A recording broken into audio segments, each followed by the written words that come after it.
আসসালামু আলাইকুম সুপ্রিয় দর্শক ভাইরা। আজকে আমার খামারে আর একটা ভিডিও নিয়ে আসলাম। আমার খামারে নতুন আরো দুইটা গরু উঠানো হলো। দেখেন এই যে আমার পাশে যে একটা গরু দেখতেছেন, এটা কেনা হয়েছে নতুন।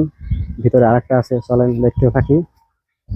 এই দেখেন দর্শক ভাইরা, এই যে এটা হলো আমি আরেকটা কিনলাম, এটা হলো গাভী গরু, গাভী বাছুর আর কি। এই বাছুরটা কেনা হয়েছে, এটা বড় করা হবে, পালার জন্য কিনলাম, লালন করবো। ভিতরে চলেন যাই। দেখেন এটা তো আমাদের হলো সেই গাভী গরু। আর পাশে যে একটা দেখতে পাচ্ছেন, এই যে এই একটা, এটা হলো সার। এটা তো আগে কেনা হয়ে গেছে। এইবার হলো আর একটা নতুন গরু কিনে নিয়ে আসছি। এই যে দেখেন, নতুন কেনা হয়েছে। যে একটা দেখতে পাচ্ছেন, এটা গতকাল কিনে নিয়ে, এটা আজকে কিনে নিয়ে আসা হলো হাট থেকে। দবদবে কেমন হয়েছে আপনারা কমেন্টের মাধ্যমে জানাবেন। আস্তে আস্তে আমরা গরু আরো উঠাবো, এক এক করে শুরু করেছি গরু উঠানোর জন্য। দেখেন এই পাশে, এটা তো আমাদের আগেরটাই। দর্শক ভাইরা দেখেন, মোটামুটি আমাদের এখন গরু আছে হলো 5টা গরু হয়েছে। আরো উঠাবো আস্তে আস্তে। এই একটা সার আমাদের, আর পাশে আরেকটা দেখতে পাচ্ছেন, এই একটা, তাও আমাদের সার।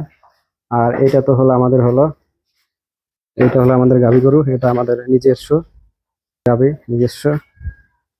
দেখেন পালের, এর যে একটা বাছুর আছে খুব, তো দেখেন এই যে আমাদের গাভীর বাছুর, সার বাছুর, আমাদের খুব আদরের বাছুর।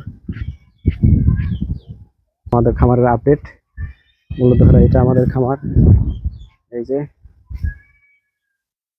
একটা পূর্ণাঙ্গ ভিডিও আপনাদের মাঝে তুলে ধরবো। কত টাকায় দিয়ে খামার শুরু করছিলাম, কত টাকা যাত্রা শুরু হলো, কয় বছর হলো খামার শুরু করছি, বিস্তারিত আপনাদের মাঝে একটা ভিডিও করব। সেই ভিডিওতে সবকিছু ডিটেলস তুলে ধরবো।